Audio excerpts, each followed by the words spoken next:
KD Singh এর সংস্থার কোথায় কত সম্পত্তি রয়েছে খোঁজ খবর শুরু করলো রাজ্য পুলিশের ইকোনমি অফেন্স উইং। দিন কয়েকের মধ্যেই তৈরি করা হবে তালিকা, তারপর বাজেয়াপ্ত করার পালা। এজন্য আজই আদালতের কাছে আর্জি জানিয়েছে ইকোনমিক অফেন্স উইং। তলব করা হতে পারে কেডি সিং কেও।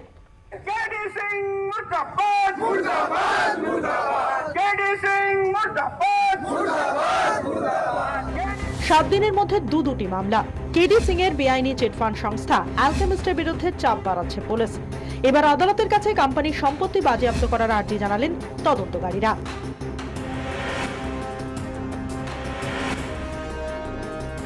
শুক্রবারই অ্যালকেমিস্ট ও তার ডিরেক্টরদের বিরুদ্ধে নতুন চিটফান্ড আইনে মামলা দায়ের করেছে কলকাতা পুলিশ।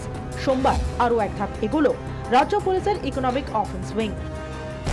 আদালতের কাছে অ্যালকেমিস্টের সম্পত্তি বাজেয়াপ্ত করার আর্জি জানালো ইকোনমিক অফেন্স উইং।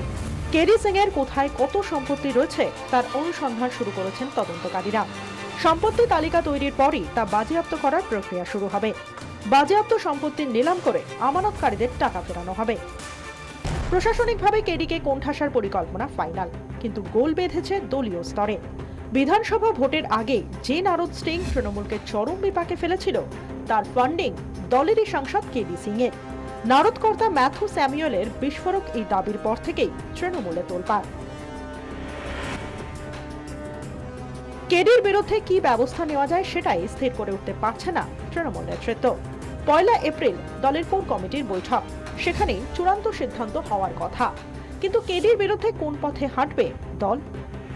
সূত্রের খবর, দলের নারদ হলে বিদ্ধ নেতামন্ত্রীরা চান কেডি সিং এর বিরুদ্ধে কড়া ব্যবস্থা নেওয়া হোক, কিন্তু দল থেকে কেডিকে সাসপেন্ড করলেও তিনি সংসদে থেকে যাবেন। আর দলের শীর্ষ নেতৃত্ব ঠিক এটাই চান না। তাই কেডির থেকে দূরত্ব বাড়ানোই একমাত্র উপায় বলে মনে করছে দল। নারদ ইস্যুতে নাম জড়ানোর পর থেকেই বেপাত্তা কেডি। সূত্রের খবর, কেডি অস্বস্তির মোকাবিলায় প্রশাসনিক অস্ত্রকেই হাতিয়ার করছে তৃণমূল কংগ্রেস। সেজন্যই অ্যালকেমিস্টের সম্পত্তি বাজেয়াপ্ত করার তোড়জোড়। সেই সূত্রেই ডাক পড়তে চলেছে কেডি সিং এর।